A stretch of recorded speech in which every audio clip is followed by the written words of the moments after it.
من الشيطان الرجيم. بسم الله الرحمن الرحيم. السلام عليكم ورحمة الله وبركاته. إن الحمد لله نحمده ونستعينه ونستغفره ونعوذ بالله من شرور أنفسنا ومن سيئات أعمالنا. من يهده الله فلا مضل له ومن يضلل فلا هادي له. وأشهد أن لا إله إلا الله وحده لا شريك له وأشهد أن محمدا عبده ورسوله. يا أيها الذين آمنوا اتقوا الله حق تقاته ولا تموتن إلا وأنتم مسلمون. يا أيها الناس اتقوا ربكم الذي خلقكم من نفس واحدة وخلق منها زوجها وبث منهما رجالا كثيرا ونساء. واتقوا الله الذي تساءلون به والأرحام إن الله كان عليكم رقيبا. يا أيها الذين آمنوا اتقوا الله وقولوا قولا سديدا يصلح لكم أعمالكم ويغفر لكم ذنوبكم. ومن يطع الله ورسوله فقد فاز فوزا عظيما. أما بعد فإن أصدق الحديث كتاب الله وخير الهدي هدي محمد صلى الله عليه وسلم وشر الأمور محدثاتها كل محدثة بدعة وكل بدعة ضلالة وكل ضلالة في النار. اللهم إنا نسألك علما نافعا. Ya Allah, kami memohon kepada Engkau ilmu yang bermanfaat, warizqan thayyiba, dan rezeki yang baik, wa amalan mutaqabbala, dan amal yang diterima. Alhamdulillah, kita bersyukur pada Allah Subhanahu Wa Taala. Pertamanya kita dapat bertemu pada malam ini untuk kita memulai satu program ataupun kuliah baru, yang mana sebelum ini pada kuliah bahagian malam kita mempelajari tentang satu program khusus yang berkaitan dengan akidah, yang kita namakan sebagai program silsilah akidah sahihah yang membawa ke syurga, di mana yang telah kita mulai pada tahun lepas, awal daripada PKP, ya, sampailah ya kepada saatnya kita berhenti, di mana kita telah selesai mempelajari 5 kitab, 5 buku dalam program silsilah akidah sahihah yang membawa ke syurga. Kemudian kita berhenti, dan alhamdulillah pada malam ini kita dapat kembali semula, dan kita boleh kategorikan pelajaran yang akan kita pelajari pada malam ini, mulai malam ini, dengan mengambil faedah daripada kitab baru yang kita pilih. Dan sebenarnya ia juga termasuk dalam salah satu daripada perkara akidah yang wajib kita ketahui, iaitu tentang beriman dengan perkara yang perkara yang ghaib. Iaitu salah satu perkara ghaib adalah tentang penciptaan Allah Ta'ala terhadap makhluknya yang ghaib. Dan kita tahu makhluk ghaib ciptaan Allah Ta'ala itu termasuk di dalam beriman kepada perkara yang ghaib, iaitu perkara yang tak dapat ditangkap oleh mata kasar kita atau panca indera kita, tapi boleh diketahui dengan akal dan diimani dengan iman, menerusi perkhabaran daripada Allah Ta'ala menerusi Al-Quranul Karim, yakni qala Allah Ta'ala, dan juga perkhabaran daripada Nabi SAW menerusi sabdanya qala Rasulullah SAW. Dan perkara ghaib itu adalah yang berkaitan dengan makhluk Allah Ta'ala yang diciptakan. Yang pertamanya adalah hal yang berkaitan beriman dengan malaikat. Dan beriman dengan malaikat ini secara kasarnya telah kita pelajari, bukan di dalam tajuk yang khusus seperti mana kita mempelajari hal yang berkaitan dengan syaitan yang dimulai dengan malam ini. Jadi kita mempelajarinya salah satu daripada pokok-pokok akidah yang wajib diimani berkaitan dengan malaikat, iaitu kita telah mempelajarinya dalam kitab Usul Sunnah yang dikarang oleh Imam Ahmad bin Hanbal rahimahullah. Begitu juga dalam kitab Syarh Sunnah oleh Imam Al-Muzanni rahimahullah. Jadi kebiasaannya kita mempelajari hal yang berkaitan dengan beriman kepada Allah, itu adalah perkara yang pertama yang wajib dipelajari. Beriman dengan malaikat ini adalah di antara perkara yang jarang kita mempelajarinya secara terperinci, hanya sedikit sahaja. Yang maklum di kalangan kita adalah berkaitan dengan beriman dengan 10 malaikat. Itu pun secara ringkas. Ya, dan kita telah mempelajarinya ya, agak komprehensif berkaitan dengan beriman dengan malaikat. Dan di antara perkara yang paling asing, yang paling jarang dipelajari secara terperinci ada hal yang berkaitan dengan musuh utama kita. Makhluk ghaib. Iaitu lawan kepada malaikat. Ya, lawan juga kepada manusia.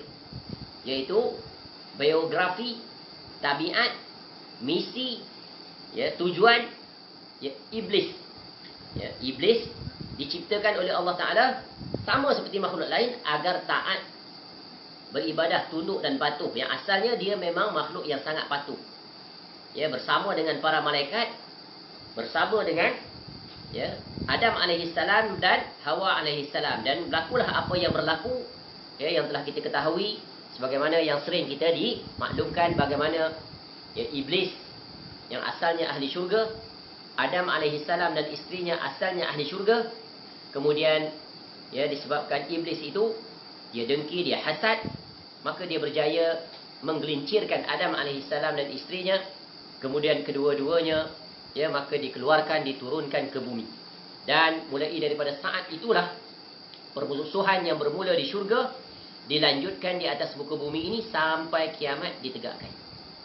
Dan kisah ini Allah sebut di dalam surah Al-Baqarah, iaitu dia mulai daripada ayat bagaimana Allah Ta'ala memerintahkan, mengingatkan Adam AS terhadap larangan ketika berada dalam syurga, iaitu mulai daripada ayat yang ke-33 ya, sampai ayat yang ke-38 atau 39 ya. Maka rujuklah di situ. Baik. Jadi insya-Allah kita akan mempelajari salah satu perkara yang sangat penting, yang jarang-jarang dipelajari. Tapi dia adalah merupakan di antara perkara yang wajib dipelajari. Sebagaimana wajib kita mempelajari tentang beriman kepada malaikat, begitu juga kita wajib mempercayai bahawa iblis, syaitan adalah salah satu daripada makhluk ciptaan Allah Ta'ala. Yang mereka ini diwajibkan untuk tunduk, taat, patuh kepada Allah Ta'ala. Namun apa yang berlaku? Mereka menjadi musuh nombor satu kepada Allah Ta'ala. Ya, dan mereka telah memohon kepada Allah agar diberikan ya, kekuasaan, keleluasaan untuk mereka menyesatkan musuhnya nombor satu, iaitu Adam alaihissalam, isterinya dan keturunannya. Baik. Jadi dalam kaedah menuntut ilmu, setiap sesuatu itu ada pasangannya. Kita mempelajari bab yang berkaitan dengan tauhid, kita wajib mempelajari lawan kepadanya, iaitu syirik. Ya. Kita mempelajari tentang bagaimana untuk menjadi seorang muslim yang sejati, wajib juga kita ketahui ya, mempelajari tentang orang-orang kafir agar jangan kita terjatuh ke dalamnya. Begitu juga kita mempelajari tentang para malaikat, maka kita wajib juga mempelajari tentang lawannya. Apatah lagi lawannya itu bukan kepada malaikat, tapi lawannya kepada manusia, iaitu syaitan, iblis ketuanya. Ya. Jadi ini adalah merupakan perkara yang hendaklah kita beri perhatian. Apatah lagi syaitan itu adalah misi utamanya untuk menyesatkan manusia dari jalan Allah, untuk memastikan manusia yang dapat dikuasainya agar dapat bersama dengannya ya, bersama di dalam neraka. Iblis sudah mengetahui, syaitan sudah mengetahui kesudahannya, tetapi sikapnya yang degil, ingkar, sombong, takabur, hasad mengalahkan ketakutannya. Akhirnya dia berani melawan Allah Ta'ala. Jadi ya, di antara sebabnya kita mempelajari kitab ini agar kita terselamat daripada tipu daya syaitan dan sekutu-sekutunya. Sebagaimana kaedah yang sering kita sebut, ya, untuk selamat seseorang itu di dunia ini yang berkaitan dengan agamanya, maka hendaklah dia mengetahui lawan daripadanya. Sebagaimana hadis Huzaifah bin Yaman radhiyallahu an, ketika dia bersama dengan Nabi SAW, dia berkata tentang situasi ini. Kana an-nasu yas'aluna Rasulullah sallallahu alaihi wasallam anil khair wa kuntu as'aluhu anil syarri makhafata an yudrikani. Dahulu manusia bertanya kepada Rasulullah sallallahu alaihi wasallam tentang kebaikan, sedangkan aku justru bertanya kebalikan daripada itu, iaitu tentang keburukan. Inilah ya, betapa prihatin, betapa concernnya seorang sahabat Nabi SAW mengetahui, iaitu Ya, para sahabat, di antara ciri khas mereka adalah suka untuk berbuat kebaikan. Dan mereka sering bertanya tentang kebaikan kerana mereka adalah generasi yang sentiasa bersegera gemar untuk melakukan ketaatan kepada Allah. Mereka merasai nikmat kerana menjadi hamba Allah dengan melakukan ketaatan-ketaatan. Ya. Itu adalah tanda keimanan yang sejati.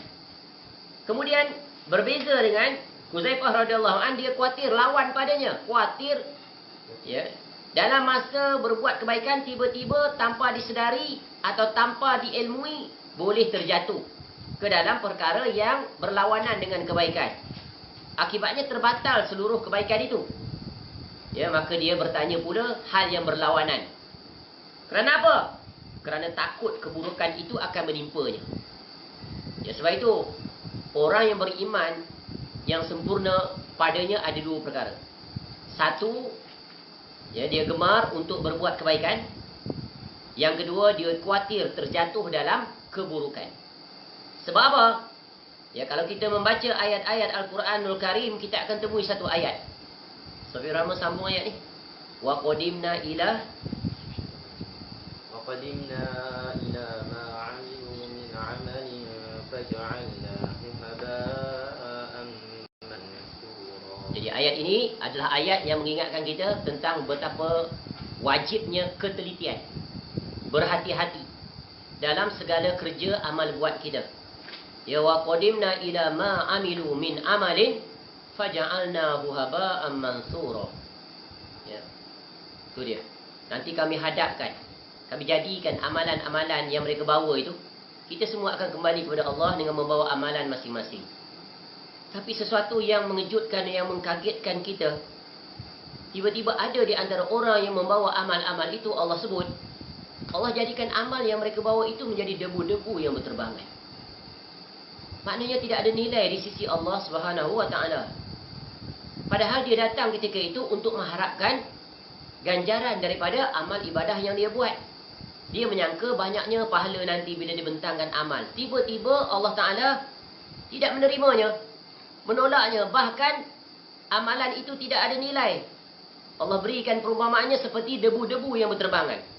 Kenapa amalnya menjadi debu yang berterbangan? Ada 3 sebab yang paling utama. Ini Allah Ta'ala sebut orang yang datang membawa banyak amal.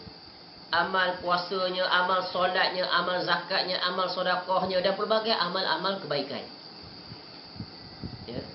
Kenapa amalnya terbatal, tak diterima di sisi Allah? Yang pertamanya ni. Tiga-tiga ni berkaitan dengan perbuatan musuh kita ini, nombor 1, iaitu syaitan dan sekutu-sekutunya. Yang pertama, dia beramal, ya, tetapi tidak ikhlas kerana Allah. Ya, sebab dia riak, maka terbatal pahalanya. Dia beramal ikhlas, tetapi amalannya tidak mencontohi amalan Nabi SAW. Ya, dia ubah suai amalannya. Atau dia melakukan amalan yang tidak ada contoh, yang tidak disyariatkan. Ya, mereka menukuk tambah. Ini kelompok yang pertama. Ya, rugi tak? Rugi, berletih, berpayah. Rupa-rupanya amalannya disqualified, rejected, not accepted. Sebagaimana Nabi SAW ingatkan, man amila amalan laisa alaihi amruna fahuwa raddun. Barang siapa yang beramal dengan satu amal yang bukan dari kami, maka raddun, tertolak. Ma mana raddun? Iaitu amalan al-bid'ah. Sesuatu yang tidak ada contohnya daripada Nabi SAW. Ini yang pertama. Yang keduanya, amalan yang dia lakukan itu, ya, dia berbuat amal ibadah bagus, sempurna, sesuai dengan sunnah, tetapi dia melakukan kesyirikan. Ya, dia ahli ibadah, ahli masjid, tetapi dia melakukan pembatalnya. Seperti apa? Seperti dia bergantung kepada tangkal azimat, berjumpa dengan bomoh, ya, ahli sihir, tukang tenung, tukang ramal, ya. Ataupun dia pergi ke kuburan-kuburan orang yang telah mati, yang dianggap para wali. Dia memohon kepada para wali itu. Ya, ataupun dia mempercayai orang-orang yang menyampaikan perkara-perkara ghaib. Sebagaimana dalam hadis, ya, man ata arrafan aw kahinan, barang siapa yang bertemu dengan, ya, orang pintar, Semua orang bid'ah kenapa? Kerana dia meramal perkara gaib. Dia sebut itu ini. Ya. Barang siapa yang bertemu saja Nabi SAW sebut dan membenarkan apa yang dia perkatakan, maka dia telah kufur terhadap ajaran Nabi sallallahu alaihi wasallam. Berlaku tak ni? Berlaku. Ada orang yang percaya tentang hari bulan sekian-sekian ada kesialan dan sebagainya. Ya, ada orang percaya pada tarikh lahir dia sekian-sekian nasibnya. Ya, macam-macam. Dia lihat tapak tangan, ini kan ramalan-ramalan perkara ghaib. Rupa-rupanya terbatal seluruh amal. Sebab apa? Dia telah menyetarakan, menyekutukan Allah Ta'ala dengan makhluk. Ini kita telah pelajari dalam, ya, sering kita sentuh ketika mana kita mempelajari tentang syirik. Ya, dan hal-hal yang berkaitan dengannya dalam satu kitab khusus, iaitu bahaya syirik. Masya Allah, rujuk kepada kuliah yang telah berlalu. Kelompok yang ketiga pula adalah amalan mereka tertolak, menyesal ketika itu sudah tidak berguna. Menyesal sekarang ketika hidup. Ya, iaitu mereka yang beramal tetapi letih beramal, bawa banyak pahala, tapi pahala mereka itu diberikan kepada orang lain. Ini. Ya, di dunia dia berpayah, bersusah. Di samping yang wajib dia buat yang sunat, ahli solat malam dia, ahli zikir dia, ahli baca Al-Quran. Tetapi nanti tiba-tiba di negeri akhirat, semua amalan-amalan itu pahalanya bukan untuknya, tetapi untuk orang lain. Siapakah mereka ini? Atadruna minal muflis? Ya, iaitu orang ketika mana Nabi SAW bertanya, tahukah kamu siapa orang yang muflis? Para sahabat tanya. Al-muflisu, ya, orang yang muflis itu di sisi kami adalah, ya, man la dirhama wala mata'. Ya, betul dari sisi definisi dunia. Tak ada duit, tak ada dinar, tak ada emas, apa gedana. Macam zaman sekarang lah, orang muflis. Dia di bawah pengawasan jabatan insolvensi. Hartanya, ya, diatur oleh jabatan tersebut. Ya. Lalu kata Nabi SAW, orang yang muflis itu adalah ya'ti yaumal qiyamah bisolatin, wasiyamin, wazakatin, dan seterusnya. Dia datang pada hari kiamat bawa banyak amal. Amal solat, amal puasa, zakat dan pelbagai lagi. Tapi inilah yang menyebabkan dia pahalanya pindah pada orang lain. Iaitu dia ketika hidup, dia suka menuduh orang, mengata orang, ya, menzalimi orang, membunuh seseorang dan pelbagai lagi. Hal-hal yang berkaitan dengan hablum minan nas, dia telah melakukan pelanggaran. Sebab itu dosa dengan manusia adalah dosa yang paling sulit untuk mendapat keampunan. Ya, berdosa dengan Allah, kita boleh bertaubat, memohon langsung pada Allah. Allah dia maha menerima taubat. Sebab Allah sifatnya adalah Al-Afu, Al-Ghafur, Al-Ghaffar, At-Tawwab. Mintalah, ud'uni astajib lakum. Tapi manusia, apabila seseorang melakukan kesalahan, mengambil hartanya tanpa hak dan dia tidak memohon kemaafan dan dia mati dalam keadaan itu, maka nanti orang tersebut akan menuntut dia. Bukan seorang, kalau kita berurusan dengan pelbagai manusia. Dulu kita pernah melakukan kezoliman, menipu, hutang tak bayar dan pelbagai lagi. Maka sulitlah untuk kita memasuki syurga. Sebab apa? Nanti, ya, amalan-amalan, ya, pahala-pahalanya itu akan diberikan kepada orang yang dia berbuat zalim. Tak cukup, maka dosa orang yang dia berbuat zalim itu akan dipindahkan padanya. Akhirnya, daripada banyak pahala, bukan jadi kosong, jadi negatif. Orang yang dia zalimi itu bertambah pahala ke syurga dia. Ini 3 perkara yang paling besar ini. Akibat siapa?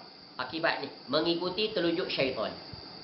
Sebab itulah pentingnya kita mempelajari. Maka benarlah, ya, kata Huzaifah Al-Yaman radhiyallahu anhu dalam hadis ini. Maka daripada hadis inilah seorang penyair Arab, iaitu Abu Faras Al-Hamdani rahimahullah, ya, mengubah sebuah syair yang sangat indah. Araftu syar la li syar, lakin li tawaqqih. Wa man lam ya'rif asy-syarri wa man lam ya'rif asy-syarra minan nasi yaqa'u fi. Aku mengetahui keburukan bukan untuk berbuat keburukan, akan tetapi agar aku dapat terhindar darinya.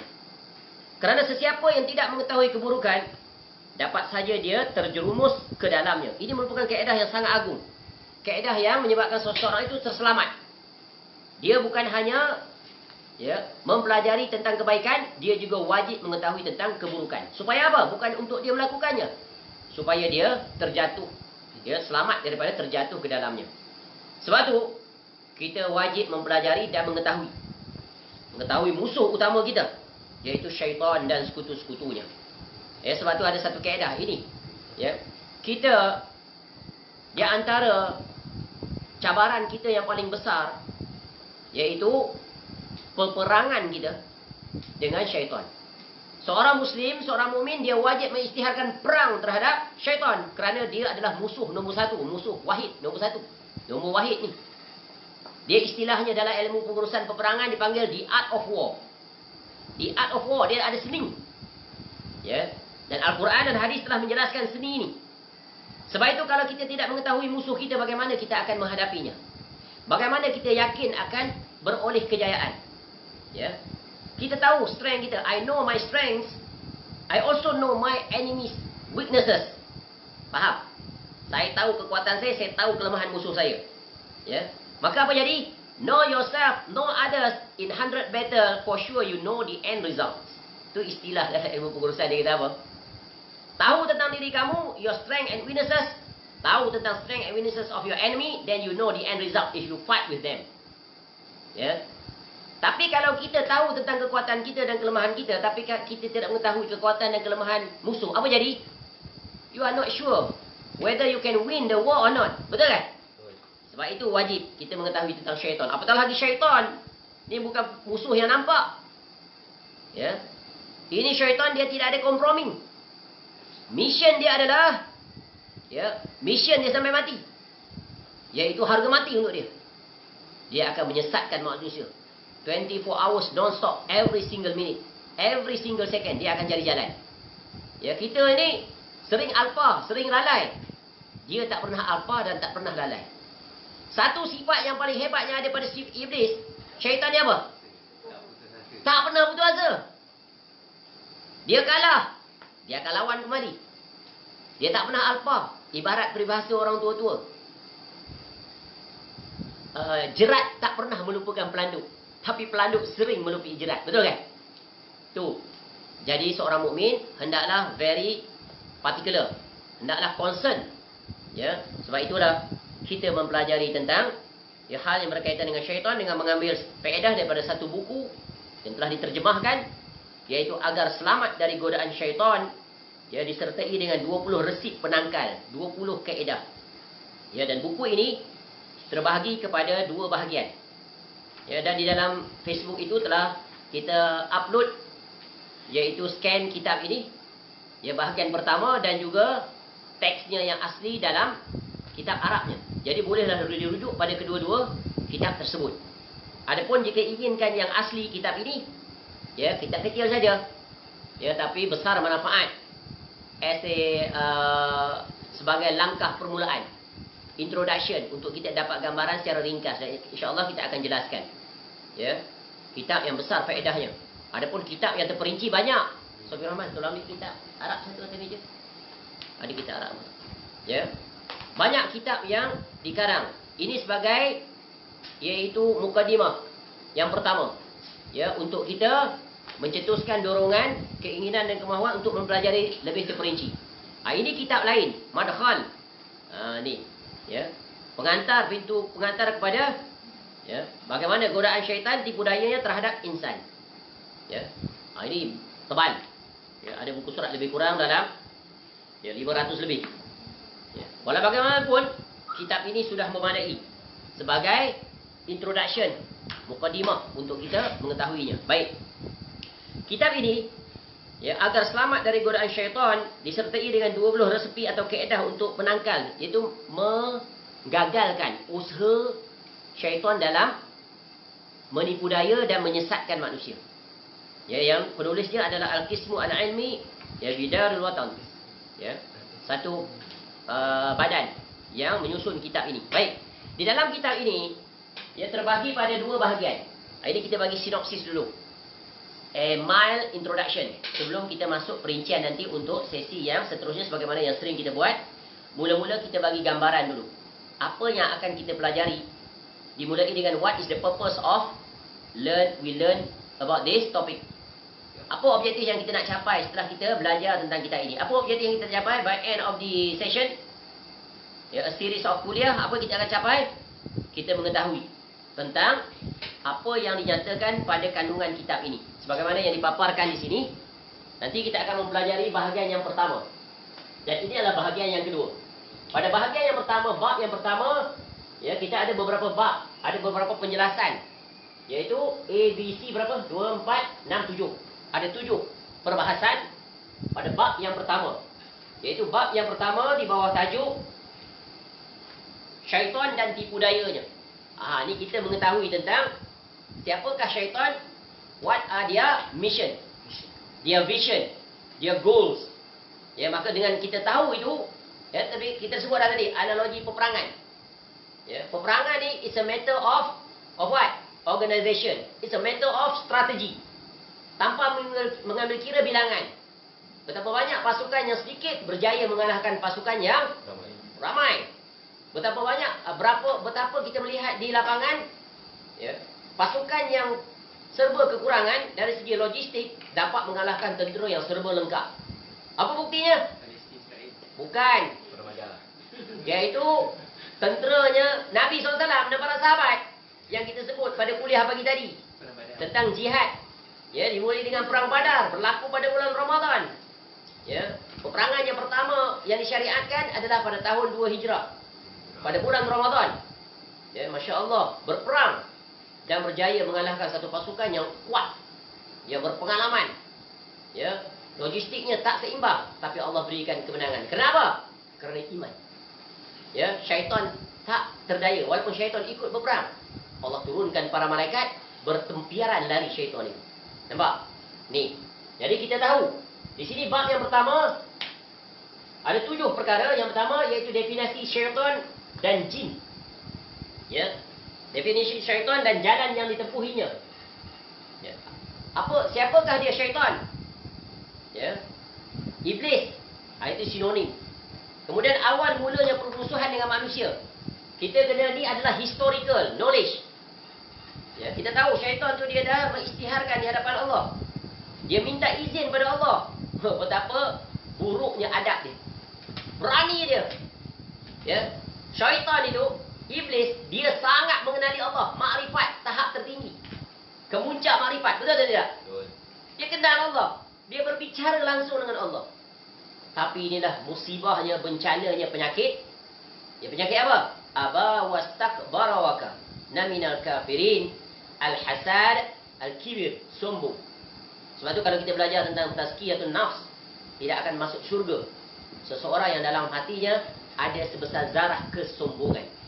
Sebab sombong hanya layak untuk Allah Ta'ala. Dan sombong adalah perkara di antara yang sulit untuk kita berlepas diri kepadanya. Cuma yang dapat kita, ya, lakukan adalah bermujahadah, iaitu mengecilkan kesombongan. Ada orang dia sombong dari segi apa? Cantiknya dia, handsome-nya dia, kayanya dia, popularitinya dia, ya, banyak pengikutnya, pandai dia berpidato dan pelbagai lagi Allah uji. Ada orang dia dapat menjaga semuanya, dia low profile on this particular area, tetapi dia kalah dari sudut yang lain. Salah dari sudut apa? Iaitu dia merasa dia hebat. Dia sombong dengan amalan yang dia lakukan. Ataupun dia melihat seseorang dengan sendiri dia rasa sombong. Melihat pelaku maksiat, dia rasa dia hebat. Aku soleh, Masya Allah, tak pernah buat jahat macam itu. Ini namanya bukan saja sombong. Sombong ni akan berjalan dengan 2 lagi penyakit. Sombong, sum'ah, ujub. Ini penyakit satu, 3 in 1. Penyakit 3 serangkai yang lebih berbahaya daripada 3 serangkai. Apa 3 serangkai? Physical disease. Penyakit jantung, darah tinggi, kencing manis, diabetes. Lebih jauh. Ya, bencananya 3 serangkai tadi. Ujub, sum'ah, sombong. Sebab apa? End result dia, dihumbankan ke dalam neraka. Diabetes, penyakit jantung, darah tinggi.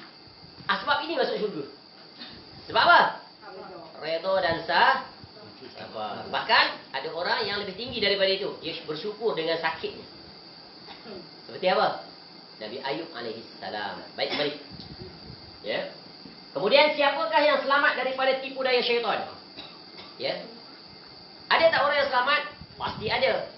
Jadi macam mana kita nak mengetahui supaya kita selamat termasuk dalam kelompok ini? Maka kitab ini akan memberikan ya maklumatnya. Kemudian seterusnya khabar gembira. Khabar gembira apa?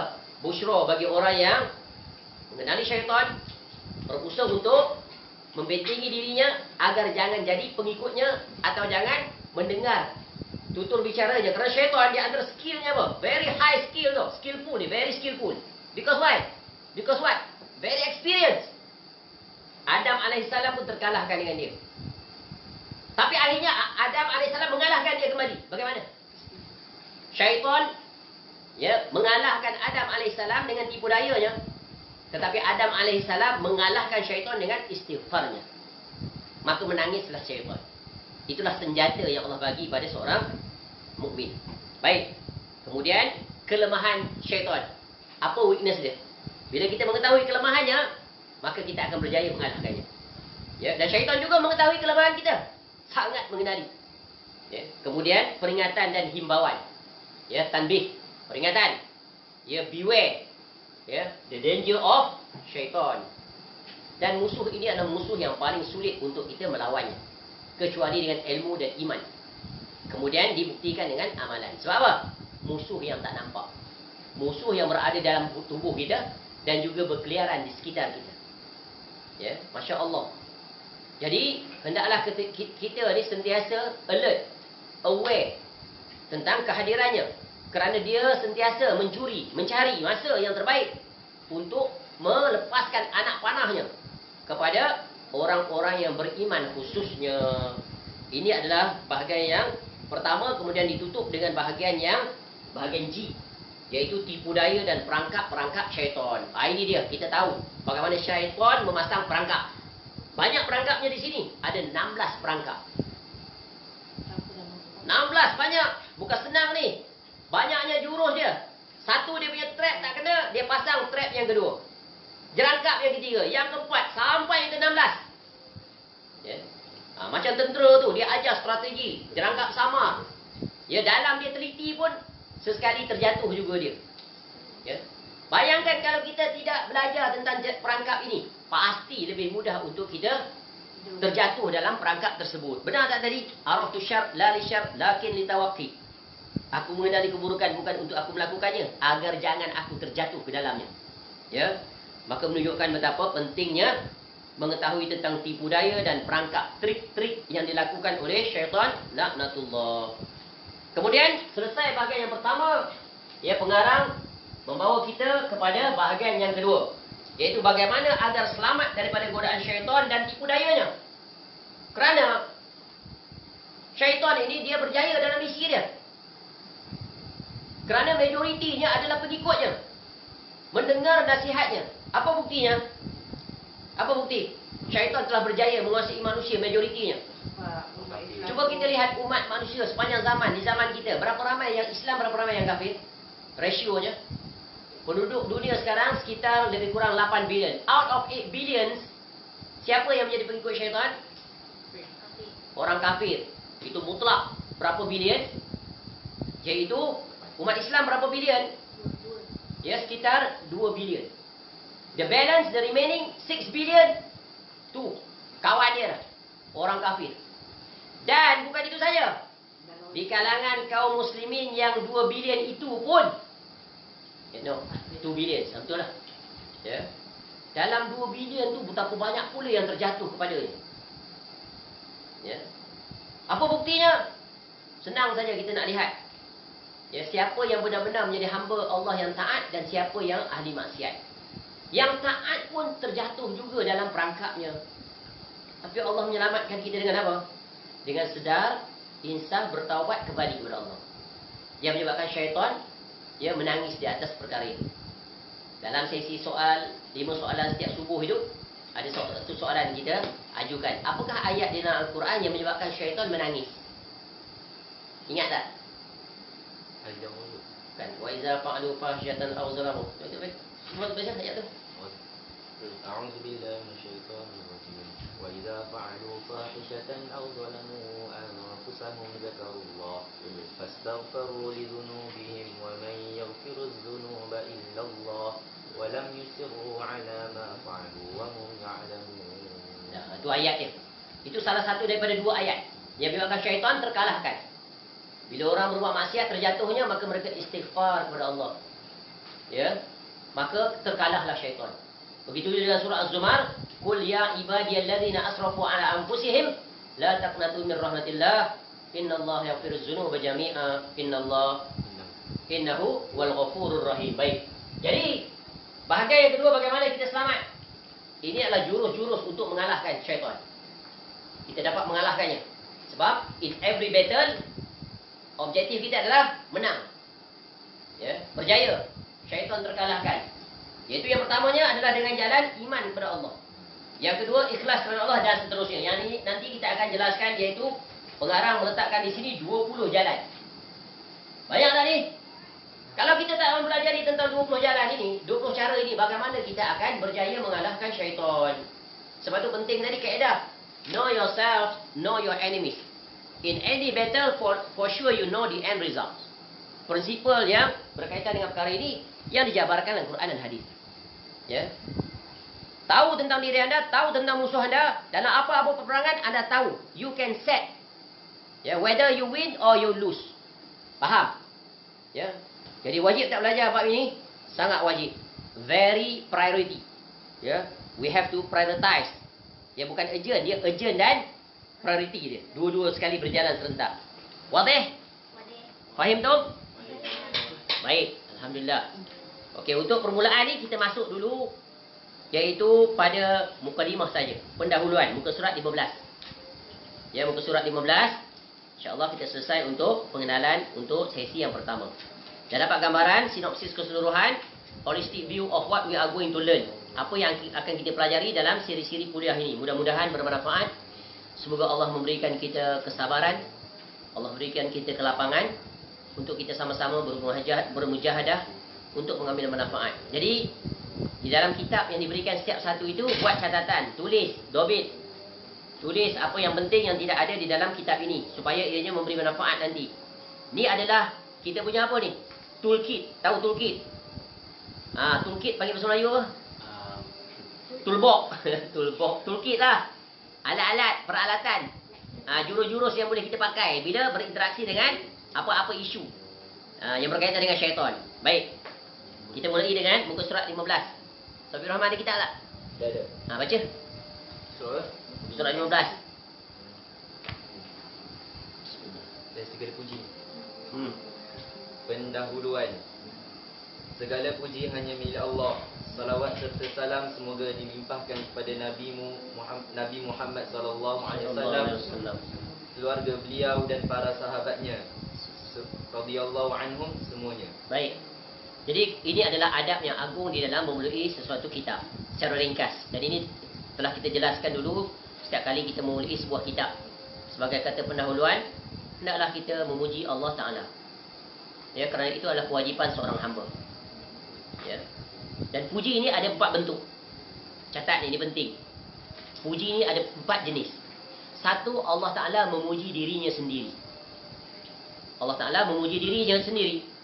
Ini adalah pujian yang paling agung. Yang kedua, Allah Ta'ala memuji makhluk ciptaannya. Yang ketiga, makhluk memuji Allah Ta'ala. Ini kewajipan seorang hamba. Sebab itu Allah ajar kita dalam banyak perbuatan kita memuji Allah. Betul kan? Bagi contoh. Bukan. Pujian itu Maha Suci memuji. Ini memuji Allah. Bersyukur pada Allah. Alhamdulillah kan? Kita mana? Kita bangun tidur. Alhamdulillahilladzi. Ketika kita makan. Betul. Bila Allah banyak bagi nikmat pada kita, tak terhitung sama saat ini. Alhamdulillahilladzi bi ni'matihi.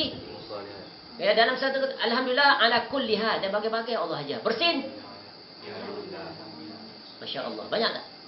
Bersyukur. Ya, itu ciri hamba yang mengetahui bahawa dia memiliki Rabb yang maha luas rahmatnya. Ya. Dan sudahlah, 4 cukup. Satu lagi, hamba memuji sesama hamba. Inilah 4. Itu secara ringkas. Adapun perinciannya luas. Ya.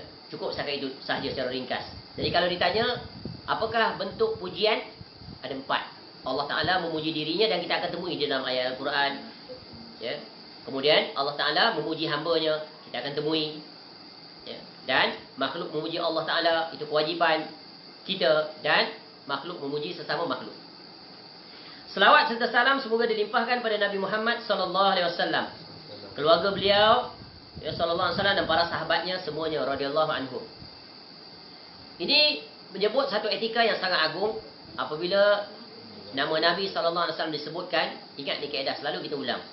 Belajar untuk sentiasa berselawat pada Nabi SAW dalam 3 keadaan. Bila nama Nabi SAW disebut, bila nama Nabi SAW diucapkan, bila disebut, bila nama Nabi SAW didengar, orang lain yang mengucapkannya, bila nama Nabi SAW ditulis. Dan berselawat ini pada 3 situasi. Ketika kita menyebut Rasulullah SAW, itu Rasul SAW, selawat tu kan. Bila kita sebut Nabi SAW, kita sebut nama Nabi, ya, nama Nabi, iaitu Muhammad SAW. 3 tu. Sesiapa saja, orang yang berkuliah, orang yang mendengar kuliah, ketika dia berbicara, ketika dia mendengar, dan ketika dia menulis, hendaklah dia berusaha menyempurnakan sebutan salam. Ketika dia menulis pun, dia kena usahakan tulis sallallahu alaihi wasallam. Itu yang terbaik. Ada orang menulis SAW. Orang seperti ini kedekut. Al-bakhilu, orang bakhil. Kenapa? Yang lain dia boleh tulis panjang. Dalam WhatsApp dia tulis bukan main panjang. Tiba sampai pada Rasulullah sallallahu alaihi wasallam, dia tulis SAW. Walaupun itu sudah difahami maknanya, tapi adab yang agung seorang yang benar-benar prihatin, concern, biar aku bersusah menulis panjang. Mudah-mudahan dengan itu nanti aku mendapat syafaat Nabi SAW. Itu yang kita harapkan. Ya. Jadi bila membuat sesuatu, buat yang terbaik. Apatah lagi terhadap pribadi Nabi sallallahu alaihi wasallam. Jangan letih berselawat pada Nabi sallallahu alaihi wasallam. Sebab itulah ulama menyebutkan di antara keistimewaan ahlul hadis, kerana banyaknya mereka berselawat pada Nabi sallallahu alaihi wasallam. Ahlul hadis hum ahlun nabi wa in lam yashabu nafsahu sahibu anfasahu. Ahlul hadis itu mereka adalah keluarga Nabi. Walaupun mereka tak bersahabat secara jasad dengan Nabi SAW, tapi mereka bersahabat dengan tarikan nafas-nafas mereka. Mana? Iaitu ketika mereka menulis, mereka akan berselawat pada Nabi SAW.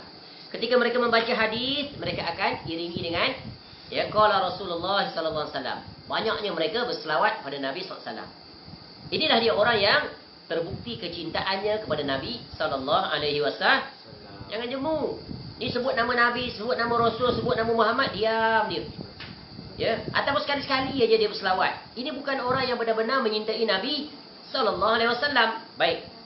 Ya, begitu juga kepada keluarga beliau. Kita memuliakan, mendoakan kebaikan bagi mereka itu dan juga para sahabat Nabi sallallahu alaihi wasallam, kerana mereka adalah orang yang berjuang hidup bersama dengan Nabi sallallahu alaihi wasallam. Mereka adalah the best generation yang kita sebut pagi tadi. Itu apa? Kuntum khairu ummatin ukhrijat linnas ta'muruna bil ma'ruf wa tanhauna 'anil munkar. Ayat ini ditujukan kepada mereka. Ya.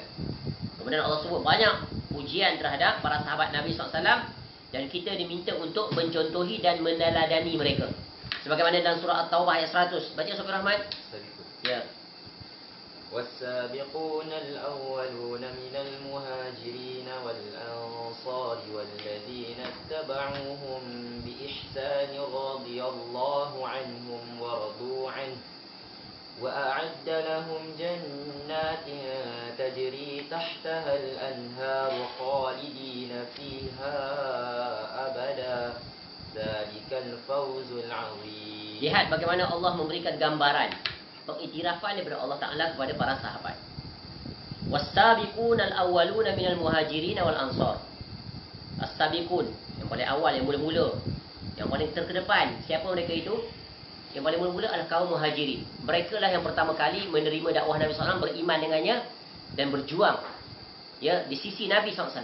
Dalam keadaan senang, dalam keadaan sulit, sehingga ada di antara mereka terpaksa mengorbankan nyawa mereka demi agama. Sebagaimana yang kita sebut pada pagi tadi, dan tentang keluarga.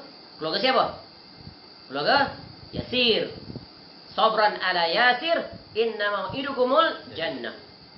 Kemudian Kelompok yang kedua yang Allah puji siapa? Ansar. Yang berada di bumi Madinah. Mereka menerima. Ibarat peribahasa orang tua-tua, besar tapak tangan, nyiru kami tadahkan. Sebagaimana kita telah sentuh sebelum ini, bagaimana Allah memuji kaum Ansar dalam salah satu soalan. Mereka sanggup memberikan apa yang ada pada mereka kepada para sahabat muhajirin yang datang kepada mereka itu. Sampai salah seorang yang dipersaudarakan dengan Abdurrahman bin Auf radhiyallahu an, dia sanggup memberikan separuh hartanya dan dia adalah orang yang paling kaya di bumi Madinah. Separuh dia nak bagi. Bukan hanya itu, dia memiliki 2 isteri. Kamu lihat isteri aku ni, yang mana kamu berkenan, kamu ambil. Aku akan ceraikan dia, bila selesai iddahnya kamu jadikan isteri. Tapi para sahabat Nabi SAW hebat mereka itu. Mereka not take advantage. Ya, dia tak terima. Dia minta ditunjukkan di mana pasar Bani Kainuqa untuk dia berniaga. Dan kita telah sebut tentang kisah mereka. Sebab itu, hendaklah kita sebagai bentuk cinta, bukti yang sebenarnya terhadap sahabat Rasulullah SAW radhiyallahu anhu, hendaklah kita membaca tentang biografi para sahabat. Para ulama dulu, Masya Allah, semisal ulama-ulama yang menulis kitab-kitab sejarah seperti Tarikh At-Tabari. Ya, seperti banyak ulama, Al-Imam Ibn Jauzi dalam kitabnya Al-Muntazam. Kemudian ulama yang hebat seperti Al-Imam Az-Zahabi rahimahullah, Al-Imam Ibn Katsir, para mu'arrikh hebat terunggul. Menakjubkan, kitabnya berjilid-jilid. Ya, seperti kitab apa? Ya, kitab tentang, begitu juga Ibnu Hajar Al-Asqalani rahimahullah, berjilid-jilid. Ya, menulis di antaranya tentang biografi para sahabat Nabi SAW. Para ulama hadis juga. Ya, seperti Imam Ahmad bin Hanbal rahimahullah menyusun kitab Al-Musnadnya itu, menyusun tentang perawi-perawi. Dimulai dengan Abu Bakar As-Siddiq radhiyallahu an, apa hadis yang diriwayatkannya, kemudian Umar radhiyallahu an, seterusnya. Maka ini adalah khazanah yang sangat agung. Cuma tinggal kita untuk memanfaatkan khazanah yang tak ternilai ini. Tak perlu bersusah payah kita seperti para ulama dulu terpaksa berkelana, bermusafir, menghabiskan seluruh usia mereka untuk menghimpun puzzle yang bertebaran itu dijadikan satu di dalam kitab mereka. Usaha kita cukup mengorbankan sedikit wang yang Allah kurniakan pada kita, membeli kitab-kitab tersebut. Ya. Walaupun usia kita tak mampu dan tak sempat untuk mempelajari semuanya, tetapi kita telah membuktikan kecintaan kita kepada para sahabat dengan mengoleksi kitab-kitab mereka. Itu pun sudah berpahala sebagai tanda bukti. Cuba kita buat analogi begini. Dalam urusan dunia kita sanggup berhabis wang, sanggup berhutang.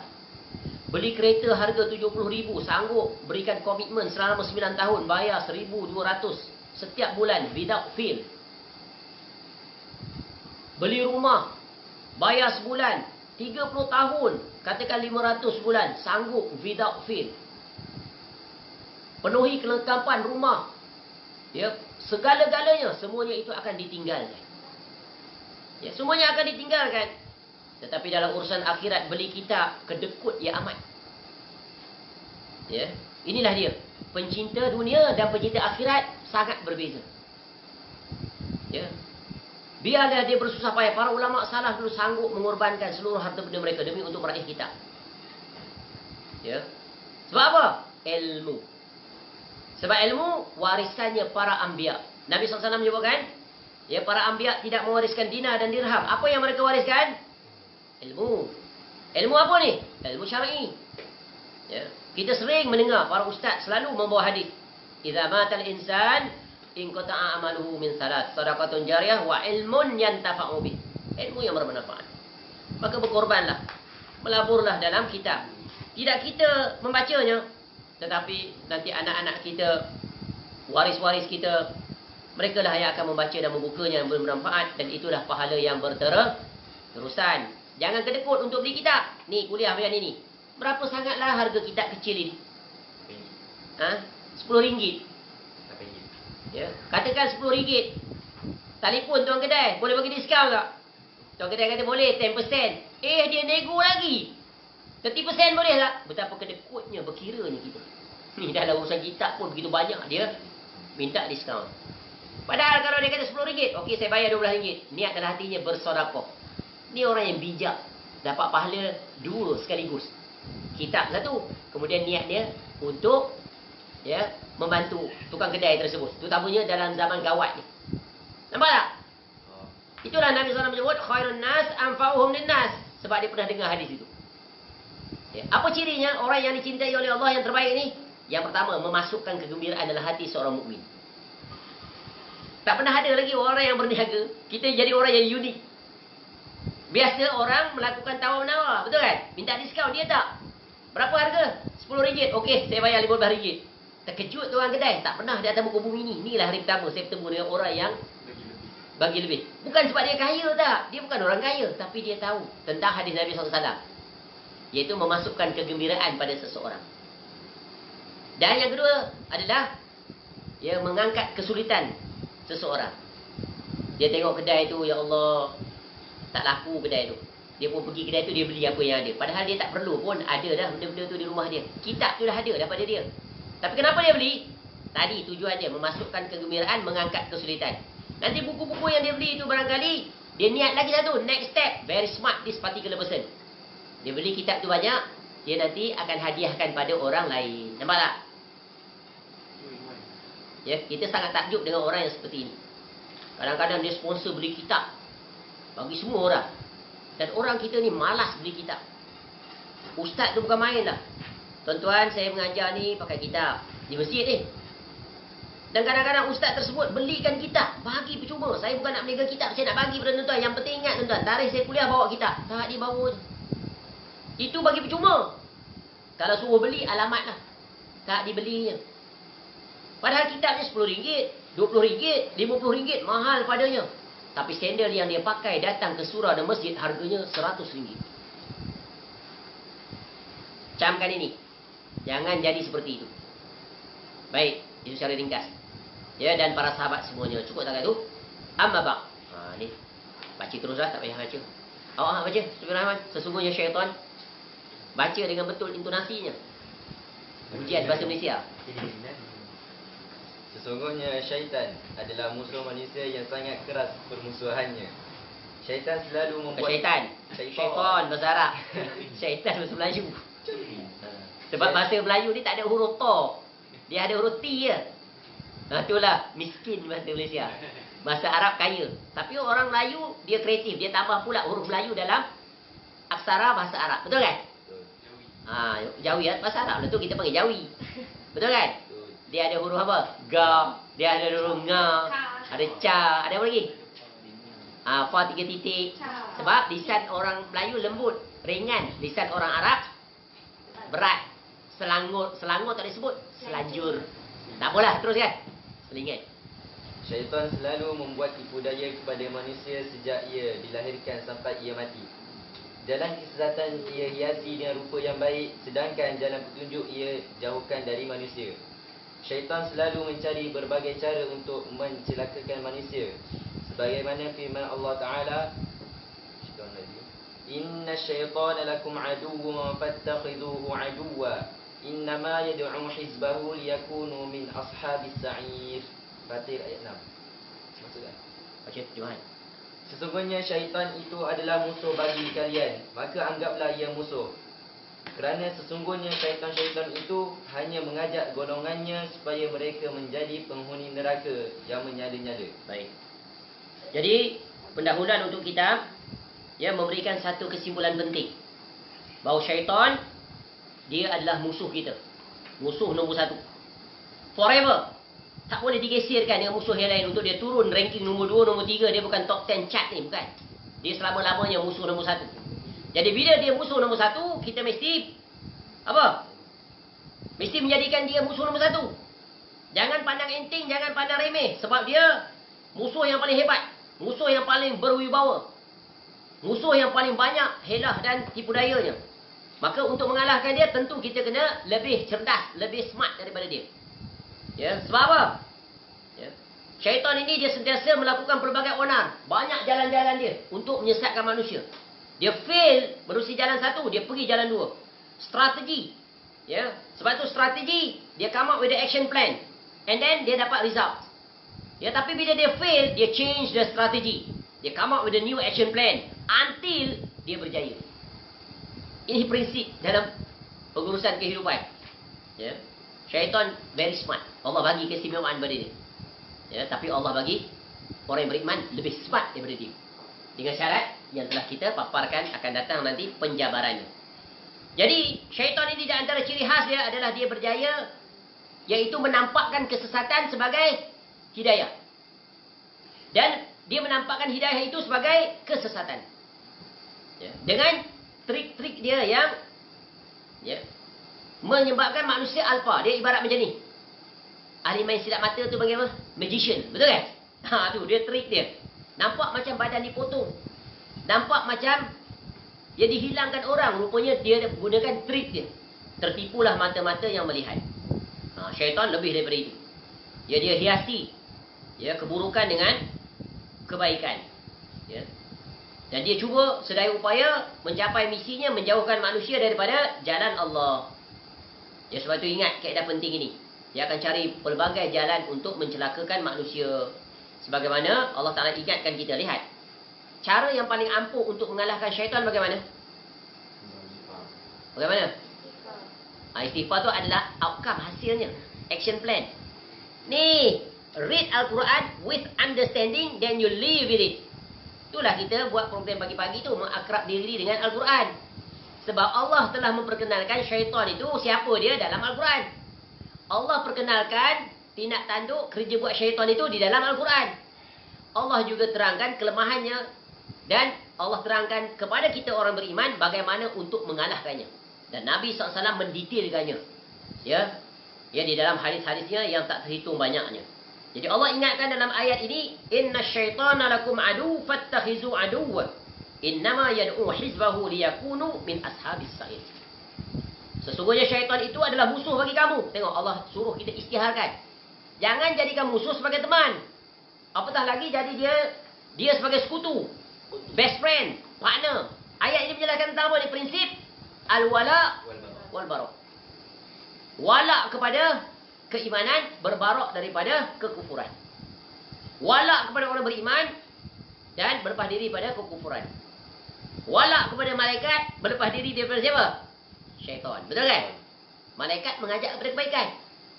Sebab tu Allah letakkan pada kita satu malaikat untuk mengingatkan kita. Dan pada masa yang sama ada Qarin, daripada jin. Ni. Dia akan mengajak kepada kejahatan. Tu. Ya. Jadi kena anggap dia musuh. Jangan memandang enteng. Ya. Kerana sesungguhnya syaitan itu, ni syaitan, dia tak akan ajak pada kebaikan. Dia pasti akan mengajak golongannya supaya menjadi penghuni neraka. Inilah dia. Ingat, syaitan ni nak ajak kita ke mana? Ya. Dia hiasi dunia ini seolah-olah syurga. Padahal dunia ini adalah fata morgana. Perumpamaannya. Sebab itu Nabi SAW mengingatkan kita dalam banyak hadis. Salah satunya, apa kata Nabi SAW? Ad-dunya sijnun mu'min wa jannatul kafir. Dunia ini penjara bagi orang beriman. Kenapa penjara? Kerana ini. Dia kena lawan dengan syaitan. Penjara maknanya dia tak bebas. Dia diatur, bukan mengatur. Siapa yang mengaturnya? Allah Ta'ala. Ada had dan sepadan yang dia boleh bergerak. Dan ada hadnya untuk dia tidak boleh melangkaui had. Kalau dia melangkauinya, maka dia bersama dengan syaitan. Sebab itu kita sebut Islam padanya ada 3 perkara. Datang padanya 3 sekaligus. Apa dia? Ajaran, aturan dan hukum. Tulis. Islam dia datang dengan 3 perkara. 3 in 1. Complete package. Ajaran, aturan dan hukum. Kita dah belajar ni dalam apa? Pembatal-pembatal keislaman. Salah satunya. Ya, iaitu apa? Menolak aturan, ajaran dan hukum Islam. Nampak?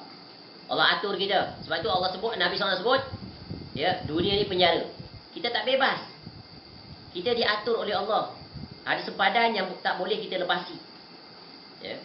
Tapi tidak bagi orang kafir. Orang kafir menganggap dunia ini adalah syurga bagi mereka. Sebab tu syurga kita ini adalah bukan di dunia. Syurga kita di negeri akhirat. Jangan terbalik. Jangan jadikan dunia ini sebagai syurga. Apa makna? Iaitu jadikan dunia ini tujuan utamanya. Man kanatid dunya hammah ja'alallahu faqrahu baina ainai. Dan seterusnya kata Nabi SAW. Ya.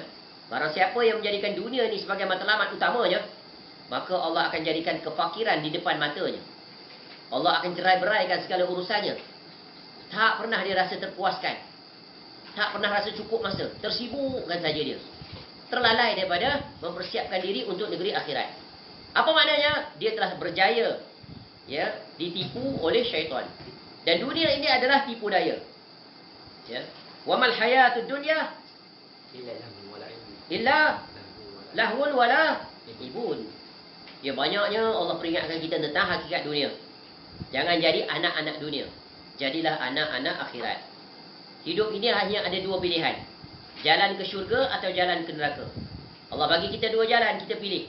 Tidak ada jalan yang ketiga untuk pilihan. Wa hadainahun najdain. Jadi Allah peringatkan kita banyak sekali. Dalam Quran banyak kita akan temui. Sebab itu barang siapa yang dekat dengan Al-Quran, mentadaburinya, membacanya, insya-Allah dia akan meraih jalan-jalan keselamatan.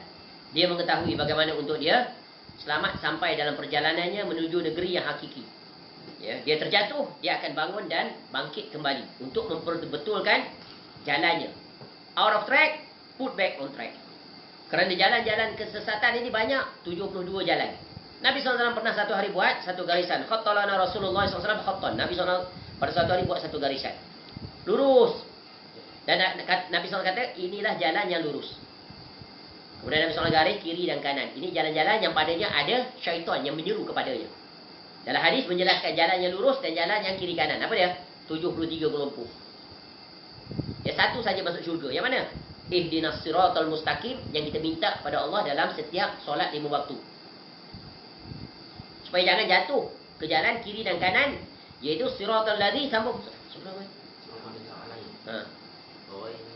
siratal ladzina an'amta alaihim ghairil jangan terjatuh jalan itu. Orang yang mendapat keburukan dan orang yang sesat. Disesatkan oleh Allah Ta'ala dan Allah murka. Dua kelompok ini. Jangan termasuk dalam kelompok itu. Ya. Semoga Allah Ta'ala menjauhkan kita daripada terjatuh ke dalam tipu daya syaitan. Supaya kita tidak terjatuh ke dalam neraka. Kita selamat masuk ke dalam syurga. Baik. Sambung Sofi Rahman yang terakhir. Bahagian terakhir. Terkadang syaitan itu membisikkan.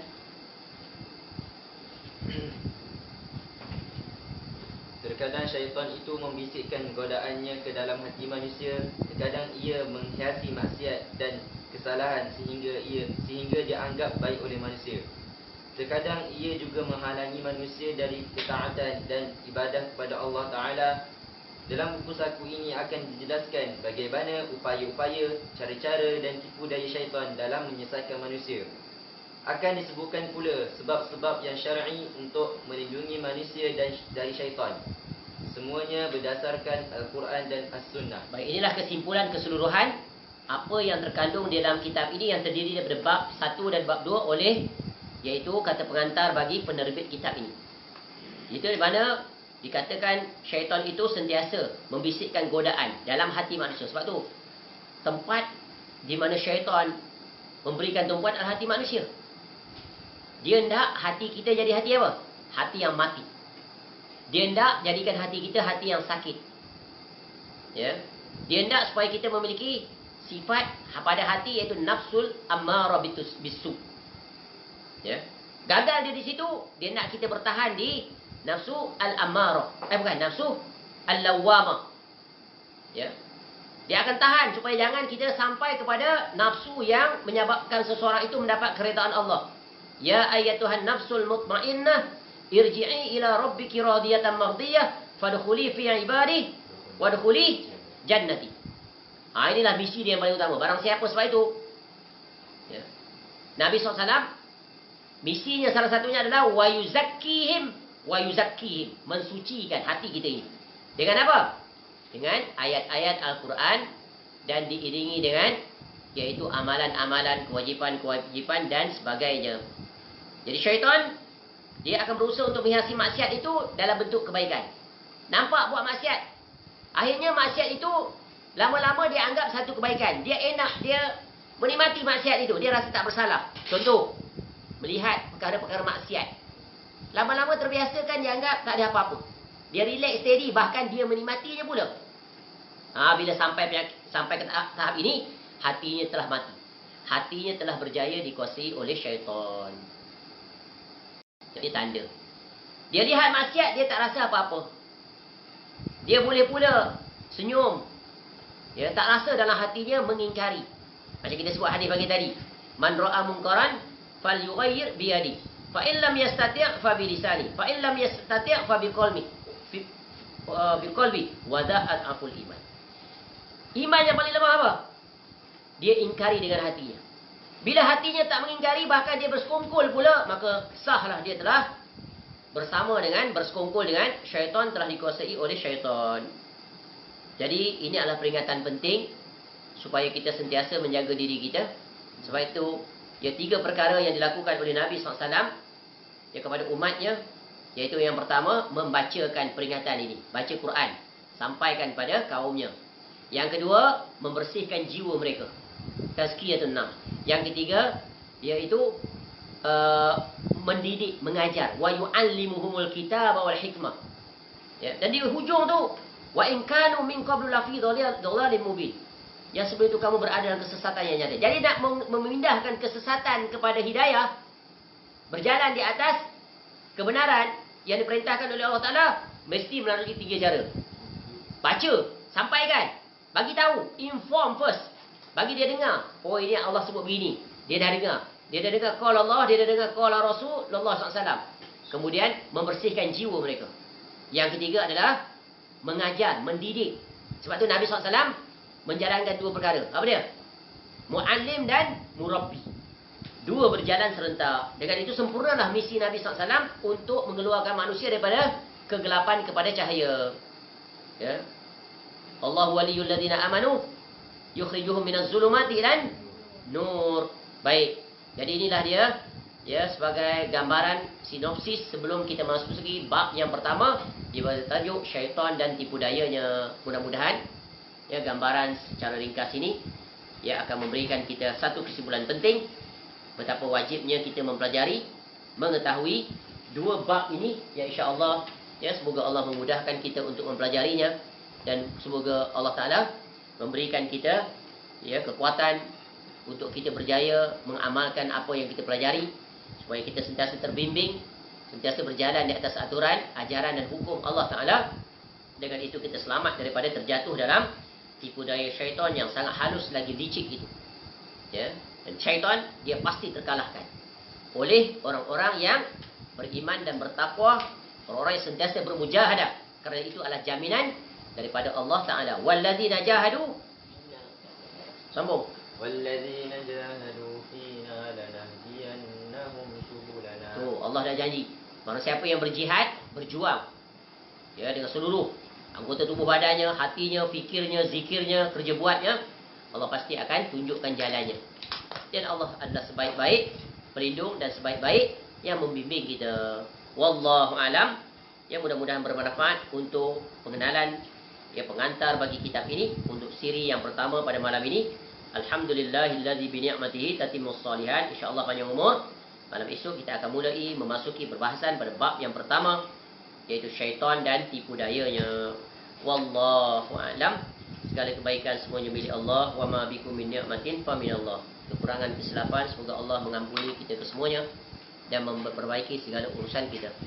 Semoga Allah Taala ya mematikan kita dalam keadaan Islam dan di atas sunnah. Allahumma ahyina 'alal Islam was sunnah. Dan dengan itu ya Allah Taala kurniakan kita syurga Firdaus yang seluas langit dan bumi, dapat bersama dengan Nabi sallallahu alaihi wasallam ma'alladzina an'amta 'alaihim minan nabiyyin was-siddiqin wasyuhada'i was-shalihin wa hasuna ulaika rafiqa. Wallahu a'lam. Subhanakallahumma wa bihamdika asyhadu an la ilaha illa anta astaghfiruka wa atubu ilaik. Sallallahu ala nabiyyina Muhammad wa ala alihi washabbihi wasallam. Wa akhiru da'wana alhamdulillahi rabbil alamin.